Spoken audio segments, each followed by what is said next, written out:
वो दौर जब सच बोलना जुर्म बन चुका था और झूठ ताकत का हिस्सा बन गया था।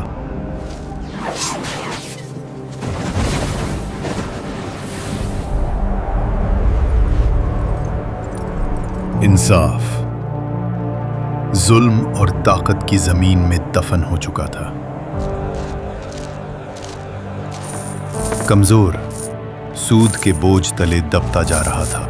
40 औकिया अभी भी रहते हैं, पर मैं तो पिछले 5 साल से रकम अदा कर रहा हूं। मेरा कर्ज अभी भी बाकी कैसे हो सकता है?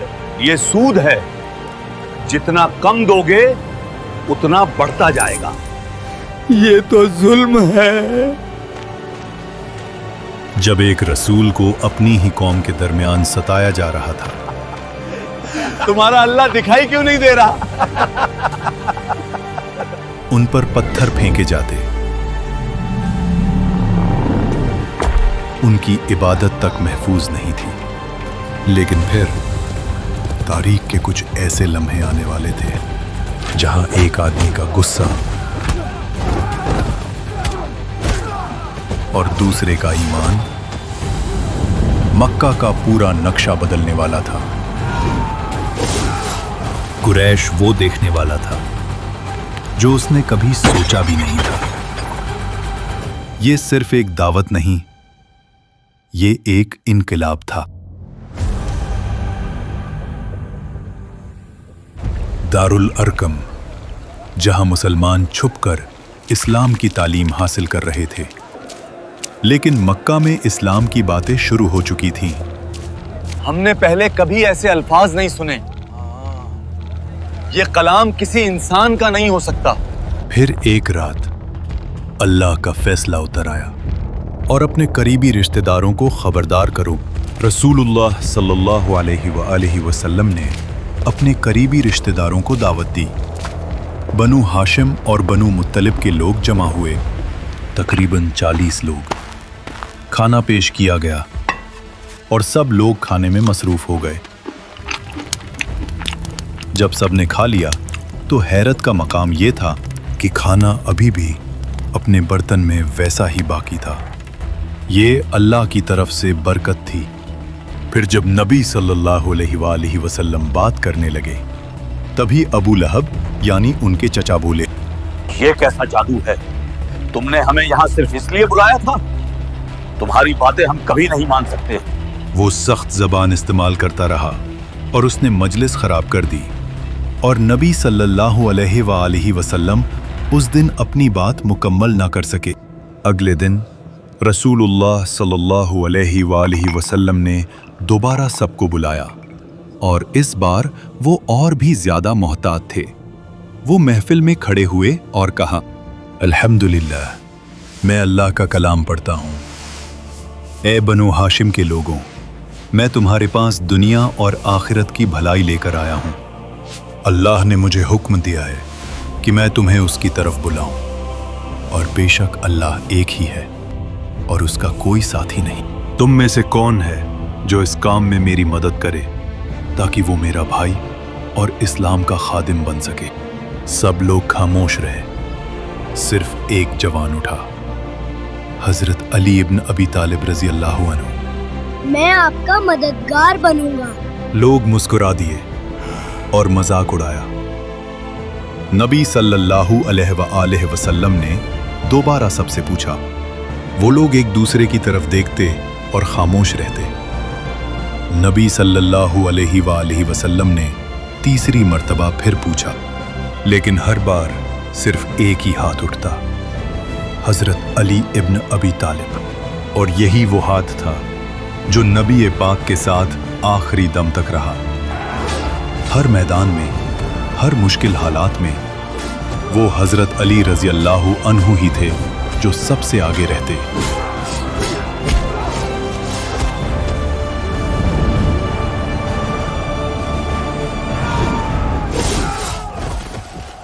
ये इस्लाम की पहली बड़ी दावत थी जो घर से शुरू हुई, मगर उनके अपने ही लोगों ने मुंह फेर लिया। मक्का में अब इस्लाम का नाम लेना भी खतरा बन चुका था और उन्हीं दुश्मनों में ایک نام ایسا بھی تھا جس کا ذکر سنتے ہی لوگوں کے چہرے بدل جاتے تھے۔ عمر ابن الخطاب رضی اللہ عنہ۔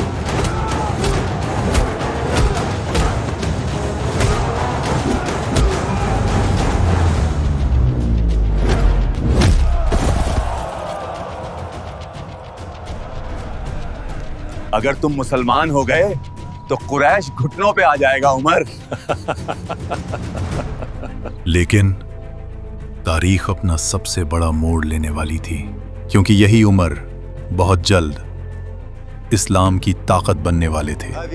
پھر اچانک ایک آواز آئی، یا صباحا، یعنی لوگوں کو جمع کرنے کی پکار، اور یہ آواز تھی نبی صلی اللہ علیہ وآلہ وسلم کی، جو صفا پہاڑ کی طرف کھڑے ہو کر سب کو بلا رہے تھے۔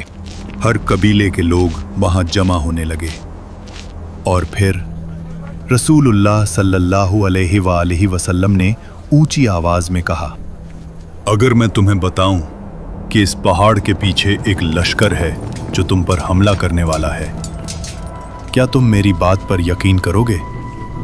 لوگوں نے کہا، ہم نے کبھی آپ کو جھوٹ بولتے نہیں دیکھا، ہم آپ پر یقین کریں گے۔ رسول اللہ صلی اللہ علیہ وآلہ وسلم نے کہا، میں تمہیں ایک سخت عذاب سے پہلے ڈرانے آیا ہوں۔ جان لو کہ اللہ ایک ہے، اس کے سوا کوئی معبود نہیں، اور میں اللہ کا رسول ہوں۔ یہ سن کر ابو لہب کا غصہ اور بڑھ گیا۔ تباہ ہو، کیا تم نے ہمیں صرف اس لیے جمع کیا تھا؟ اس کے بعد اللہ نے ابو لہب کے بارے میں وحی نازل کی، تبت یدا ابی لہب وتب ما اغنی عنہ مالہ وما کسب۔ ابو لہب کے دونوں ہاتھ ٹوٹ گئے اور وہ خود بھی ہلاک ہو گیا، نہ اس کا مال اس کے کام آیا، نہ جو اس نے کمایا۔ وہ جلد ہی بھڑکتی آگ میں ڈالا جائے گا، اور اس کی بیوی بھی جو لکڑیاں اٹھانے والی ہے، اس کی گردن میں رسی ہوگی۔ یہ صرف جواب نہیں تھا، یہ ایک پیشن گوئی تھی۔ قرآن نے کھل کر کہہ دیا کہ ابو لہب کبھی ایمان نہیں لائے گا اور آگ میں جائے گا۔ یہ قرآن کی سچائی کی زندہ دلیل بن گیا، کیونکہ اگر ابو لہب چاہتا تو صرف زبان سے اسلام کا اظہار کر کے قرآن کو جھٹلا سکتا تھا، لیکن وہ کبھی ایسا نہ کر سکا، اور کچھ سالوں بعد کفر کی حالت میں ہی مر گیا۔ اس دن کے بعد سے اسلام کی دعوت کھلے عام شروع ہو چکی تھی، لیکن جیسے جیسے حق پھیلا، ظلم بھی بڑھتا گیا۔ ایک دن کعبہ کے پاس نبی صلی اللہ علیہ وآلہ وسلم سجدے میں تھے، تب ہی قریش کے لوگوں نے مذاق اڑایا اور اونٹ کی اوجڑی لا کر آپ کی پیٹھ پر رکھ دی۔ وہ سجدے میں ہی رہے، یہاں تک کہ ان کی بیٹی فاطمہ بنت محمد روتے ہوئے آئیں ساعدنی یا ابی۔ اور وہ گندگی ہٹائیں اور ان بے رحم لوگوں پر غصے سے چلائیں، تم سب میرے والد سے دور رہو، انہیں پریشان مت کرو۔ مشکلات اب بڑھتی جا رہی تھیں، مگر ان کا حوصلہ اور بلند ہو رہا تھا۔ ایک اور دن ابو بکر صدیق رضی اللہ عنہ نے کعبہ میں کھڑے ہو کر دعوت دی تو لوگ ان پر ٹوٹ پڑے، اتنا مارا کہ وہ بے ہوش ہو گئے۔ مگر ہوش آتے ہی ان کا پہلا سوال تھا، رسول اللہ کا کیا حال ہے؟ ایک اور صحابی عبداللہ ابن مسعود کعبہ کے پاس کھڑے ہو کر بلند آواز میں سورہ الرحمن کی تلاوت شروع کر دی۔ الرحمن علم القرآن خلق الانسان علمه البيان الشمس والقمر بحسبان والنجم والشجر يسجدان والسماء رفعها ووضع الميزان۔ قریش نے سنا اور ان پر حملہ کر دیا، انہیں مارا گیا، لیکن وہ رکے نہیں۔ یہ وہ دور تھا جہاں حق بولنا جان دینے کے برابر تھا، لیکن پھر بھی یہ لوگ جھکے نہیں۔ پھر ایک دن قریش کے سردار ابو طالب کے پاس آئے اور کہا، अपने भतीजे को रोको, वरना हम खुद उससे हिसाब लेंगे। अबू तालिब ने रसूलुल्लाह सल्लल्लाहु अलैहि व आलिहि वसल्लम को बुलाया और नरमी से कहा, भतीजे, अपनी और मेरी जान पर इतना बोझ न डालो। मुझसे वो बात न चाहो जो मैं बर्दाश्त न कर सकूं। अब तक अबू तालिब नबी सल्लल्लाहु अलैहि व आलिहि वसल्लम की उनके कबीले में हिफाजत करने वाले वाहिद शख्स थे, पर अब वो भी कमजोर पड़ने लगे थे। नबी सल्लल्लाहु अलैहि व आलिहि वसल्लम ने जवाब दिया, वल्लाही अगर ये लोग मेरे दाएं हाथ में सूरज रख दें और बाएं हाथ में चांद, तब भी मैं इस दावत को नहीं छोड़ूंगा। या तो अल्लाह इस दीन को गालिब कर दे या मैं इस रास्ते में जान दे दूं। ये कहकर नबी सल्लल्लाहु अलैहि वालिहि वसल्लम उठकर जाने लगे। तभी अबू तालिब ने उन्हें रोका और कहा, जाओ भतीजे, जो चाहो करो, मैं कभी तुम्हें अकेला नहीं छोड़ूंगा। कुरैश की हर चाल, हर साजिश नाकाम हो रही थी। फिर उन्होंने नबी पाक सल्लल्लाहु अलैहि वालिहि वसल्लम को तरह तरह की पेशकश करना शुरू कर दी। ऐ मोहम्मद, अगर तुम्हारा मकसद माल है तो हम तुम्हें इतना माल देंगे कि तुम सबसे ज्यादा अमीर हो जाओगे। अगर तुम इज्जत और सरदारी चाहते हो तो हम तुम्हें अपना सरदार बना लेते हैं। अगर तुम बादशाहत चाहते हो तो हम तुम्हें अपना बादशाह बना देते हैं। ये सब सुनने के बाद नबी सल्लल्लाहु अलैहि व आलिहि वसल्लम ने जवाब में सिर्फ कुरान सुनाया, बिस्मिल्लाहिर्रहमानिर्रहीम, हा मीम, तंजीलुम मिनर्रहमानिर्रहीम, किताबुन फुस्सिलत आयातुहु कुरआनन अरबिय्यन लिक़ौमिन यअलमून, बशीरन व नज़ीरा, फ़अअरद अक्सरुहुम फ़हुम ला यस्मऊन। ये किताब उसकी तरफ से नाजिल हुई है जो बहुत मेहरबान निहायत रहम वाला है। ऐसी किताब जिसमें आयात खोलकर बयान की गई हैं। अरबी कुरान उन लोगों के लिए जो समझना चाहें, खुशखबरी देने वाली और डराने वाली, मगर अक्सर लोग मुंह फेर लेते हैं, इसलिए वो सुनते ही नहीं। कुरैश का ये मंसूबा भी नाकाम हो चुका था। अब जुल्म के सिवा कोई रास्ता न था। जब मक्का में जुल्म हद से ज्यादा हो गया, जब जिंदगी मुश्किल से मुश्किल होती गई, तब नबी सल्लल्लाहु अलैहि व आलिहि वसल्लम ने अपने सहाबा को एक रास्ता दिखाया। जाओ हबशा की तरफ, वहां एक बादशाह है जिसके राज में किसी पर जुल्म नहीं होता। वो इंसाफ का बादशाह है। अल्लाह कोई रास्ता निकालेगा। नबूवत का 5वां साल, और कुछ लोग मक्का छोड़कर समुंदर के उस पार हबशा के लिए रवाना हो जाते हैं। कुरैश में जब खबर फैली कि मुसलमान हबशा पहुंच गए हैं, उनका खून खौल उठा। इससे पहले कि वो वहां तबलीग शुरू करें, उन्हें वापस लाना होगा। कुरैश ने अपने 2 सबसे होशियार लोगों को हबशा भेजा, हजरत अम्र इब्न अल-आस और अब्दुल्ला इब्न अबी रबिया। उनके साथ थे बेशकीमती तोहफे। हबशा का बादशाह अल नजाशी एक आदिल और समझदार बादशाह था। हजरत अम्र इब्न अल-आस और उनके साथी दरबार में पहुंचे, तोहफे दिए और कहा, ऐ बादशाह, ये लोग जो आपके मुल्क में आए हैं, इन्होंने अपने बाप दादा का दीन छोड़ दिया है और एक नया दीन लेकर आए हैं। इन्हें वापस हमारे हवाले कर दें। लेकिन बादशाह एक आदिल इंसान था। उसने कहा, पहले मैं उनकी बात सुनूंगा। मुसलमानों की तरफ से हजरत जाफर इब्न अबी तालिब रजी अल्लाहु अन्हु सामने आए। हजरत जाफर नबी सल्लल्लाहु अलैहि व आलिहि वसल्लम के चचा ज़ाद भाई। उन्होंने बादशाह के सामने इस्लाम की बात की। ऐ बादशाह, हम एक जाहिल कौम थे। हम बुतों को पूजते थे, मुर्दा जानवर खाते थे, रिश्ते तोड़ते थे, कमजोर को सताते थे।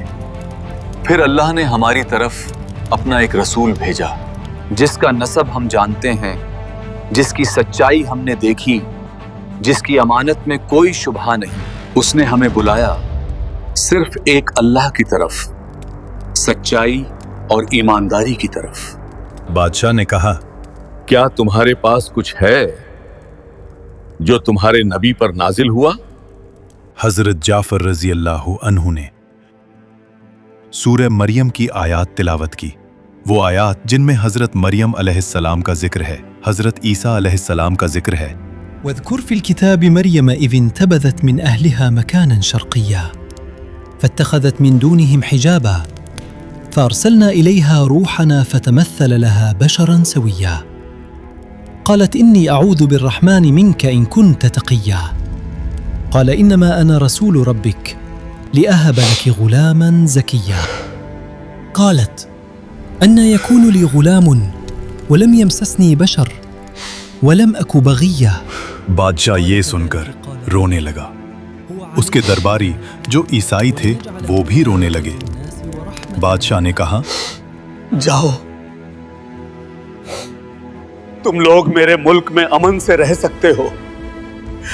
जो तुम्हें गाली दे या नुकसान पहुंचाए उस पर जुर्माना होगा।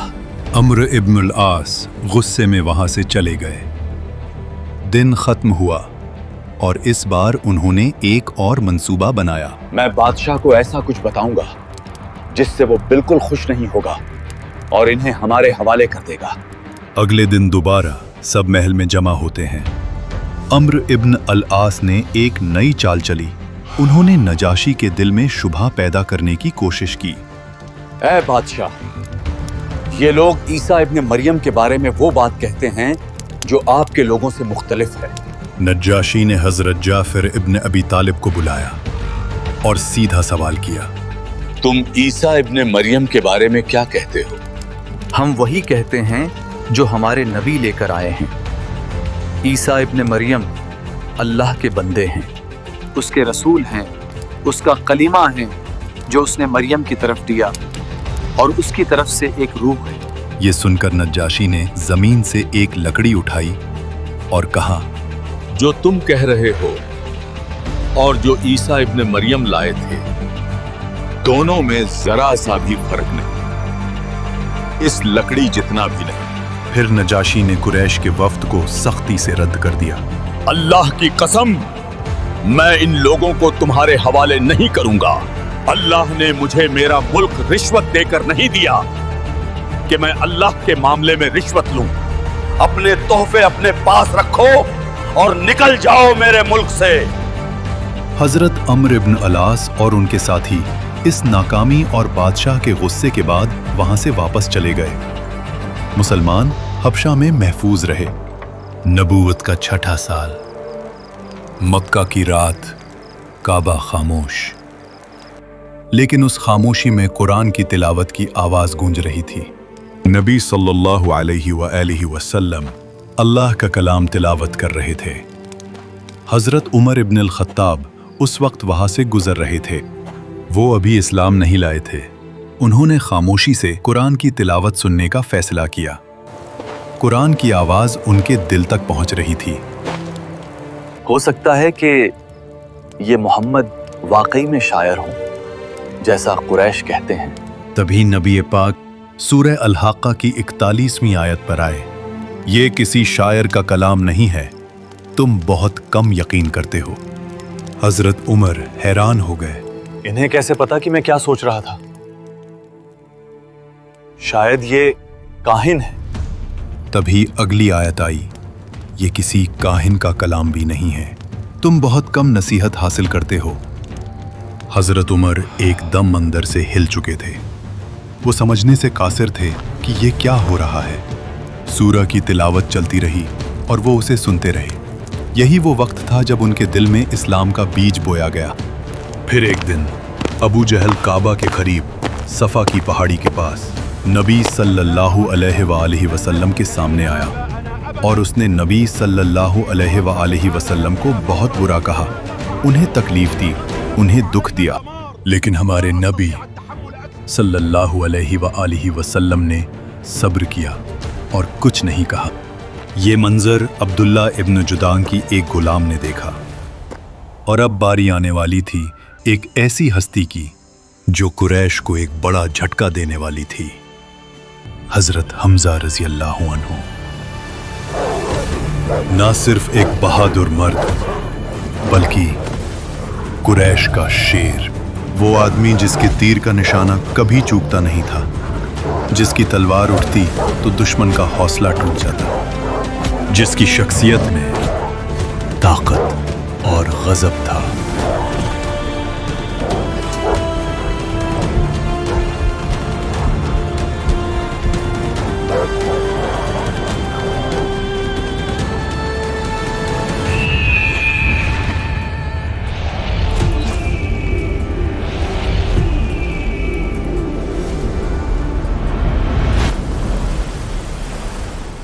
जब हजरत हमजा शिकार से वापस आए, उनके हाथ में कमान था। उस गुलाम खातून ने फौरन जाकर उन्हें सारा वाकया सुनाया और अब उनका खून खौल चुका था। अबू जहल दरबार में अपने लोगों के साथ था और तभी वहां हजरत हमजा रजी अल्लाह अन्हु आए।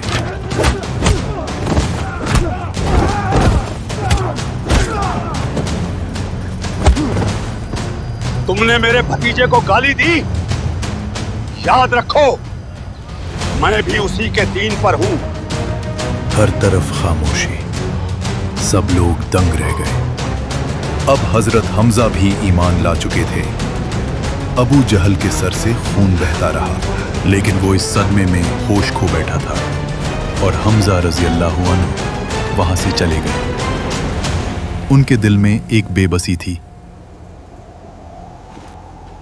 आज जो मैंने कहा, मुझे समझ नहीं आ रहा कि क्या मैं वाकई इस पर कायम रह सकता हूं या नहीं। फिर उन्होंने अल्लाह से हिदायत मांगी और अल्लाह ने उनकी दुआ सुनी और उनका ईमान और ज्यादा मजबूत हो गया। कुरैश में सन्नाटा छा गया। इस्लाम फैलता जा रहा था, मगर ये सिर्फ शुरुआत थी। मक्का की गलियों में अब सिर्फ खामोशी नहीं थी, अंदर ही अंदर एक तूफान उठ रहा था।